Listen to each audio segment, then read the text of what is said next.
আসসালামাইকুম প্রিয় বন্ধুরা, চলে আসলাম রায়পুর জিনের মসজিদ।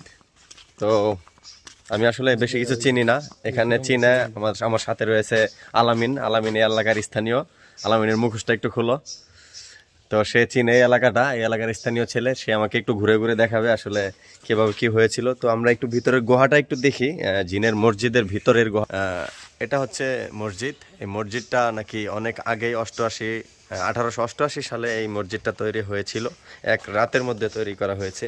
তো এটা হচ্ছে সেই গুহাটা। যদি আপনাদেরকে অল্প একটু দেখাই। তো প্রিয় বন্ধুরা, এটা হচ্ছে জিনের মসজিদের ভিতরের অংশটা। এখান থেকে মাটি এই করে এই মসজিদটি আর কি বানানো হয়েছে। এটা পানিতে ভরে গেছে, ডুবে আছে। এই যে দেখতে পাচ্ছেন পানি নিচে ইট ভিতরে। হ্যাঁ, তো প্রিয় বন্ধুরা, তো যাই হোক, এটার ভিতর থেকে কি মানে মাটি নেওয়া হয়েছে? হ্যাঁ, এটার ভিতরে থেকে মাটি নেওয়া হয়েছে। আর এই মাটি দিয়ে এই মসজিদটা এক রাতের মধ্যে? হ্যাঁ, এক রাতে। এটা কি সত্যি জিনেরা বানাইছে না মানুষে? হ্যাঁ, সত্যি জিনেরাই বানাইছে এটা। আচ্ছা আচ্ছা। তো প্রিয় বন্ধুরা, আপনাদেরকে একটু দেখাই দূর থেকে। দেখেন এই পাশের যে ইট বালু সিমেন্টের দেখতে পাচ্ছেন নতুন, এটা হচ্ছে মানুষে বানাইছে। আর এখান থেকে এই যে রং করা যে অংশটা, এখান থেকে এতটুক পুরাটা জিনেরা তৈরি করছে। তো এটা হলো জিনের মসজিদ। তো আপনাদেরকে আরেকটু ঘুরে অল্প একটু দেখাই সাইডে, এবং পাশে একটি পুষ্করণী রয়েছে। তো চলেন দেখা যাক। এটা হলো জিনের মসজিদের পুকুর, এবং পাশেই রয়েছে জিনের মসজিদ।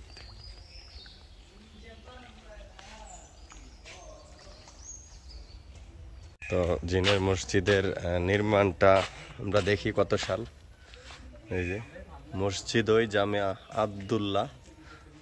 তো এটা স্থাপিত হয়েছে 1888 ইংরেজি সন।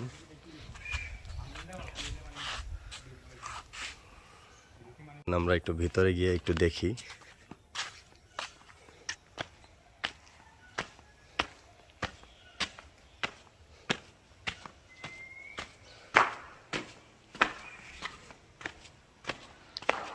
খুবই সুন্দর মসজিদটি।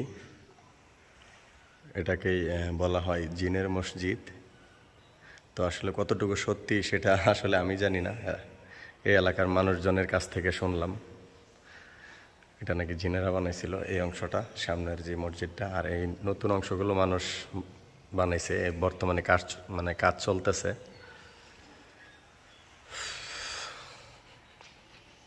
এবং একজন মুরব্বীর কাছে শুনলাম এই মসজিদটি নাকি একজন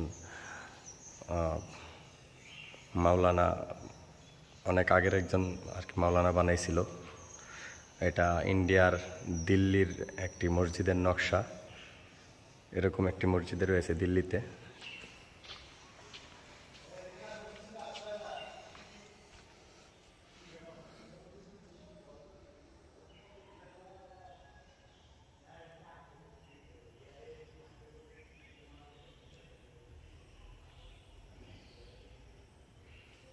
খুবই সুন্দর।